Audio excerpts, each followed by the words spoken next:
Well, good evening, folks, and welcome to our home Bible study again tonight. This evening we'll be looking at the 5th chapter of Genesis. If you will recall, I mentioned that there are 4 stories in the first 11 chapters of Genesis that are sort of like 4 walls to a building, that each one gives us a picture of the problem that we human beings have that we know is sin. The stories are the story of Adam and Eve being tempted in the garden in chapter 3, and then the story of Cain and Abel, chapter 4. Then chapter 6 through 9, the story of the flood, and then in chapter 11, the story of the tower. Each one of these stories gives us a little bit different perspective on what sin is. Also, they show the developing of sin permeating more and more areas of our lives. Don't want to give too much away, but by the time you get to chapter 6, every imagination of the human heart is only evil continually. We saw in the story of Adam and Eve and the temptation by the serpent in the garden that sin is believing the serpent and obeying him rather than obeying God. Sin is putting ourselves in the place that only God is supposed to occupy. The serpent told him, "You'll be like Elohim, knowing good and evil if you eat the fruit." And they desired that, and they disobeyed, and they became the center of their world, and it didn't turn out very well. Story of Cain and Abel, sin is, God had told Adam and Eve, "You'll surely die." And of course, spiritually, they died when they ate the fruit, and their bodies later caught up with it. They hid from God after that, and their fellowship with God was broken. But the first person that died physically didn't die in his sleep. He was a son of Adam and Eve and was murdered by his brother after they worshipped. And so we see sin is the destructive of, not only destructive of relationships, which we saw in chapter 3 with Adam and Eve, but it also destroys lives and murder and perverted worship. Cain wanted to use the Lord to get what he wanted rather than worshiping God and giving God what God should have. Worship is not about us, it's about him. Anyway, we get to chapter 5, and at the end of chapter 4, we had a genealogy of the descendants of Cain, as Cain was sent off into the land of Nod, or the land of wandering, that's on the east of Eden, and Eden is on the east of Palestine, so the land of Nod, or wandering, is even further east, and it's way off, and we're told that Cain went out from the presence of the Lord. Adam and Eve went out from the garden. Cain went out from the Lord. But Adam and Eve have another child named Seth, that means appointed, we saw last time. And Eve said, "Because God has appointed me another child in the place of Abel, whom Cain slew." And Seth had a son, produced a son, and named him Enosh, which means mortal. And then began men to call upon the name of the Lord. They knew by now that people die. Well, let's look at chapter 5. You'll notice even before I read it, it begins with, "This is the book of the generations of Adam." I think 5 times in the first 11 chapters of Genesis, you'll have, "These are the generations of," or "This is the book of the generations of." The first time we saw that was in chapter 2 and verse 4. "These are the generations of the heavens and the earth." That's very broad. Now it's narrowed up. "This is the book of the generations of Adam." When you get to chapter 6 and verse 9, "These are the generations of Noah." Then when you get to chapter 10 and verse 1, "These are the generations of the sons of Noah." Then when you get to chapter 11 and verse 10, "These are the generations of Shem." And so the first 11 chapters show a narrowing of focus as it comes down and ends up with Abraham. And of course, the whole Old Testament is focused upon Abraham and his descendants. Let's look at chapter 5. As I read this, I want you to listen for sort of a rhythm to this chapter, and it's broken kind of almost in the middle of the chapter. This is the book of the generations of Adam. In the day that God created man, in the likeness of God made he him. Male and female created he them, and blessed them, and called their name Adam, or man, Adam, in the day when they were created. And Adam lived 130 years and begat a son in his own image, likeness after his image, and called his name Seth. And the days of Adam after he begot Seth were 800 years, and he begot sons and daughters. And all the days of Adam that Adam lived were 930 years, and he died. And Seth lived 105 years and begot Enosh, which means mortal, remember. And Seth lived after he begot Enosh 807 years and begat sons and daughters. And all the days of Seth were 912 years, and he died. And Enosh, which means mortal, lived 90 years and begot Kenan, which means smith, probably a metal worker. And Enosh lived after he begot Kenan 815 years and begat sons and daughters. And all the days of Enosh were 905 years, and he died. And Kenan lived 70 years and begot Mahalalel, which means praise of God. The Hallel Psalms in the Old Testament are the praise Psalms, and Mahalalel is the praise of God. Anyway, and Kenan lived after he begot Mahalalel 840 years and begat sons and daughters, and all the days of Kenan were 910 years, and he died. And Mahalalel lived 65 years and begot Jared, which means descent. And Mahalalel lived after he begot Jared 830 years and begat sons and daughters, and all the days of Mahalalel were 895 years, and he died. And Jared lived 162 years and begot Enoch, which means experienced. Remember, there was another Enoch back in chapter 4, one of the descendants of Cain, different guy. Experienced is what his name means. And Jared lived after he begot Enoch 800 years and begot sons and daughters. And all the days of Jared were 962 years, and he died. And Enoch lived 65 years and begot Methuselah. And Enoch walked with God after he begot Methuselah 300 years and begot sons and daughters. And all the days of Enoch were 365 years. But it didn't say he died. And Enoch walked with God, and he was not, or was not found, for God took him. And Methuselah lived 187 years and begot Lamech. Methuselah, by the way, means man of the spear, or man of the dart. And begot Lamech. Another Lamech was the descendant of Cain in the previous chapter, and that word means destroyer. And Methuselah lived after he begot Lamech 782 years and begot sons and daughters. And all the days of Methuselah were 969 years, and he died.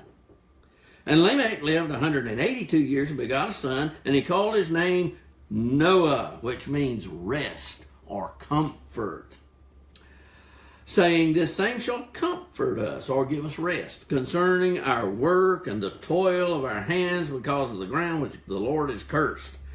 And Lamech lived after he begot Noah 595 years and begot sons and daughters, and all the days of Lamech were 777 years, and he died. And Noah was 500 years old, and Noah begot Shem, which means name, Ham, which means warm, and Japheth, which means extension. And we'll stop right there. Hope you picked up on the pattern that is present through most of this chapter with each one of these people. The sum total of most people's lives that live on this earth is that they were born and they lived a few years and they had sons and daughters and they lived a few more years and they died. That's the life story of most of the people in chapter 5. This little list of genealogy in chapter 5, it begins with saying this is the book of the generations of Adam. The focus here is not just on Adam, but primarily on the descendants of Adam through his third son, Seth, the one appointed in the place of Abel. we've seen the descendants of Cain. We're not going to see them anymore because the flood's going to come along and they're going to all be gone.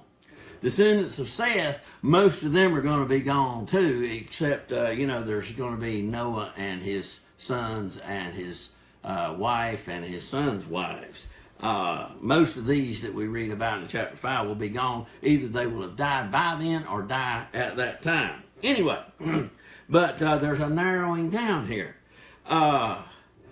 Adam has lived 130 years and Seth is born. And it's interesting, we're told that the wording is very similar to what we have in chapter 1, verse 26, when God said, let's make man in our image after our likeness and give them dominion.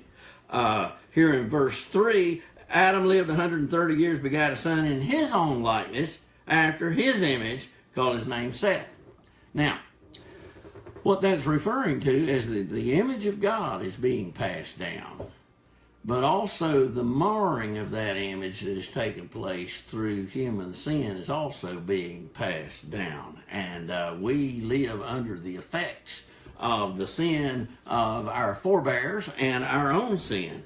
And so even with Seth, through whom Noah will come and the world will be repopulated, one of the things that'll happen, I'll just go ahead and tell you, when the flood is over, one of the remarks that God will make after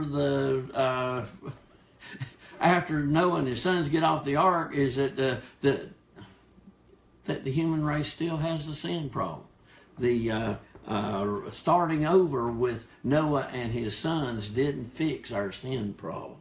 The giving of the law of Moses didn't fix our sin problem. The only thing that'll fix our sin problem is when God comes here himself in the person of Jesus Christ and dies on the cross to pay for our sins and rises again. Anyway, here you have all of these people. Now, there's several things that just jump out at us with these. Some of the names here indicate godliness. For example, Mahalalel, I mentioned in verse 13, means the praise of God. See, the image of God is still there. It's marred, but it's maybe buried sometimes, but there still is that capacity that we human beings have to respond to God, to relate to Him. There are also some other names that have connotations of violence and sinfulness. For example, Methuselah. And of course, he's pretty well known for being the longest lived person in the Bible. But Methuselah is a compound word made up of two Hebrew words, moth, which comes to us as man or really adult. The root meaning of that is something that has grown to its full length. Moth means full length, really, a full length person.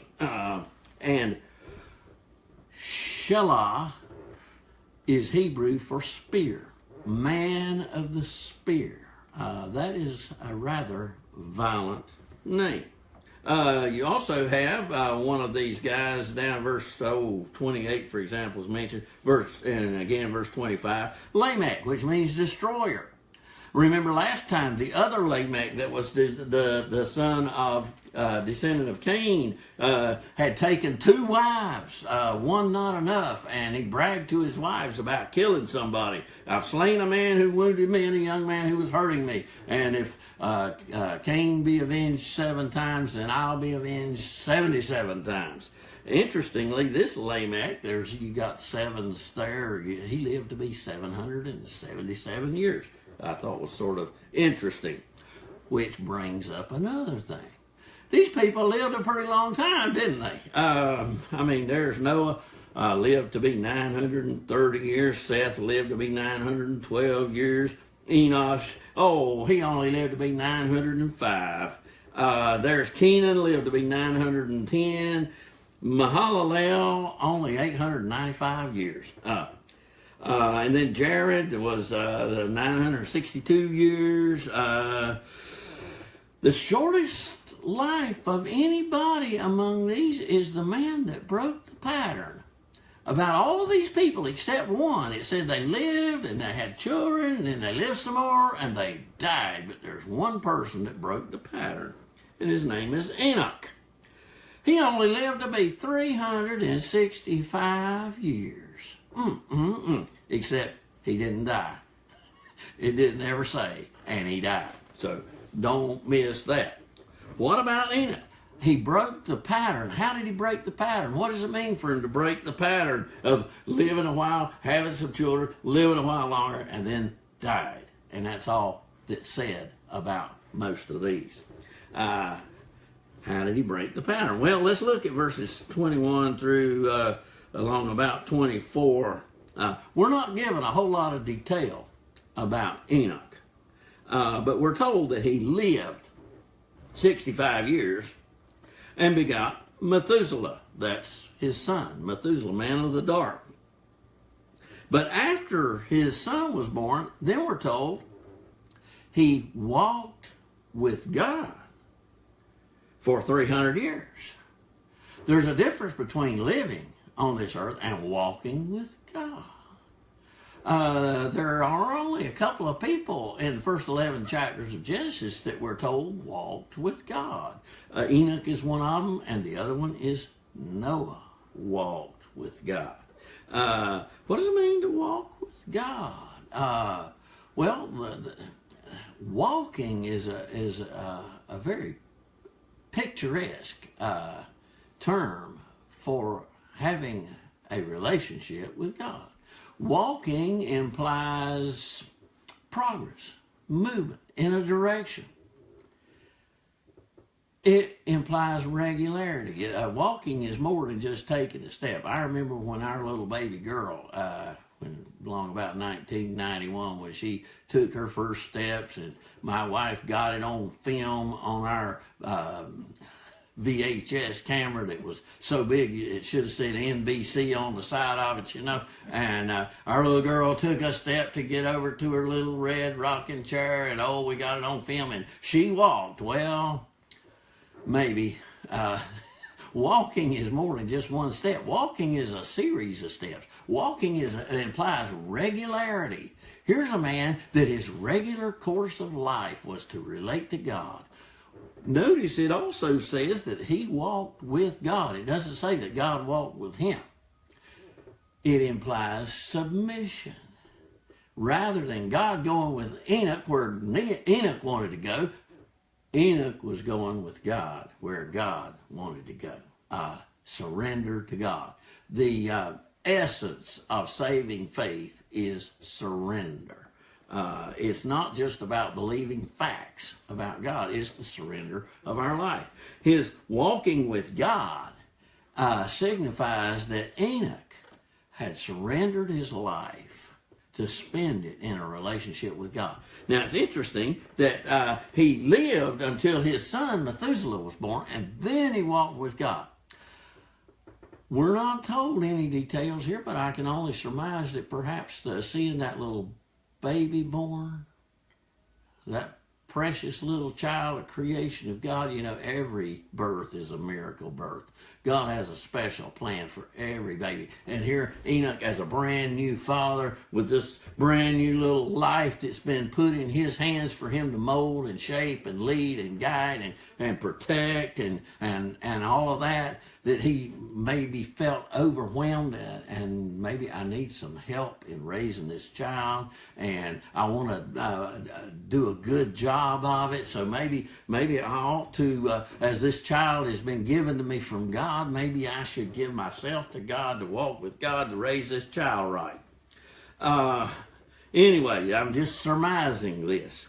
But we're told that he walked with God 300 years and had more sons and daughters. And then we're told all his days were 365 years. Shortest life on earth of anybody in the chapter. And then we're told again that he walked with God and he was not, or they couldn't find him. He was not found, for God took him. Now, I don't understand all about this. I guess the best explanation I ever heard was, I heard a preacher say one time that Enoch and God were walking one day and God said, "Come on home with me. We're closer to my house than we are to yours." And I just, that just has stuck with me. God took him. This little 4-verse story of Enoch gives us a glimmer of hope for life beyond this world. Now, the Old Testament does not teach a full-blown doctrine of life after death. In fact, there are only about 3 places in the Old Testament that mention a resurrection. Isaiah 26 mentions a limited resurrection of the righteous. Also over in Daniel chapter 12, it mentions a limited resurrection both of righteous and wicked. In the book of Job, which is one of the later books in the Old Testament, in chapter 19, verse 25, Job says, "Yet in my flesh will I see the Lord." And so, there are some glimmerings. Many of the doctrines that we have from the New Testament developed over time. And you can trace, really, some of them are not very hard to trace in terms of the development of some of the beliefs that are taught in the Bible, developed throughout the Old Testament period. We've already talked about the doctrine of evil and the doctrine of Satan and how that was a developing thing. The doctrine of resurrection and life after death is also something that developed, and it was not a settled thing even during the time of Jesus. If you remember from your Sunday school classes, the Pharisees in the New Testament believed that there was life after death and there was going to be a resurrection and all of that. The Sadducees, on the other hand, they did not believe in angels and did not believe in a resurrection. So there were, even at the time of Jesus, all of this had not been fully hammered out. It's when you get to the New Testament that some of these things, like the resurrection of the righteous and the wicked, those things are developed in the New Testament. Another little interesting point. In the writings of Paul, the Apostle Paul does not talk about the resurrection of the wicked. He only talks about the resurrection of the righteous, the people of God.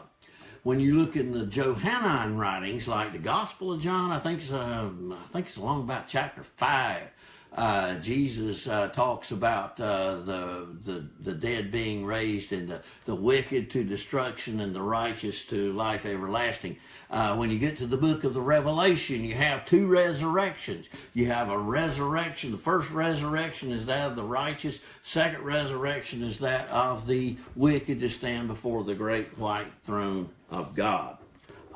So seeds of New Testament doctrine are found in the Old Testament, but those things are not fully hammered out. Many of them until we get to the New Testament. Some of them are still not hammered out very clear, like the Trinity, for example. You have Trinitarian theology in the New Testament, but there's not a hammered out doctrine there for us, spelling out the role of each person. Probably the clearest place about the doctrine of the Trinity in the New Testament is in Galatians chapter 4. In the fullness of time, God sent forth his Son, born of a woman, born under the law, to redeem those that were under the law. So there's God the Father and the Son. And then he's given us his Spirit by whom we can cry, Abba, Father. There's Father, Son, and Holy Spirit. God the Father purposed salvation. God the Son purchased salvation. God the Holy Spirit personalizes salvation. Maybe that's a way of remembering. Anyway, back to Enoch. One day they couldn't find him. God had taken him home. Enoch broke the pattern because he chose to surrender his life to God. Now you'll notice that right after Enoch goes back to that same old pattern. There's Methuselah. And he lived 187 years, begot Lamech, named him Destroyer, and lived another 782 years, and had sons and daughters, and all his days were 969 years, and he died. And the next one, Lamech, and he died, and he died, and he died. The point is, there can be more to one's life than just living some years and then maybe having some children and then living just a few more years and then dying. It's a sad thing that pretty much is the biography of most people who populate this earth. But that doesn't have to be all that there is to it for you and for me. One other little thing to notice here, and don't want to make too much out of these numbers. What about the length of the lives? Oh, you got all these people, Adam 930 years, and Methuselah 969 years, and Lamech 777 years. What does that mean for us? Well, one thing we can say for sure, the length of these lives gives us another indication that before the flood, things were very different. We can say that for sure. This is one way of that the Bible uses to show that. I've heard it said that,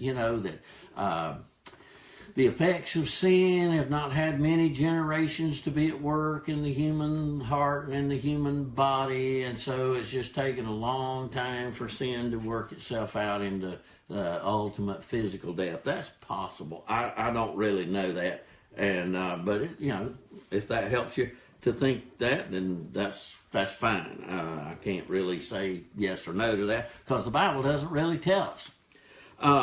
One other thing about these numbers, if you just look and see how, for example, Adam lives 130 years and then Seth is born and then he lives on some more for like 800 and some more years, there's a lot of overlap in these generations.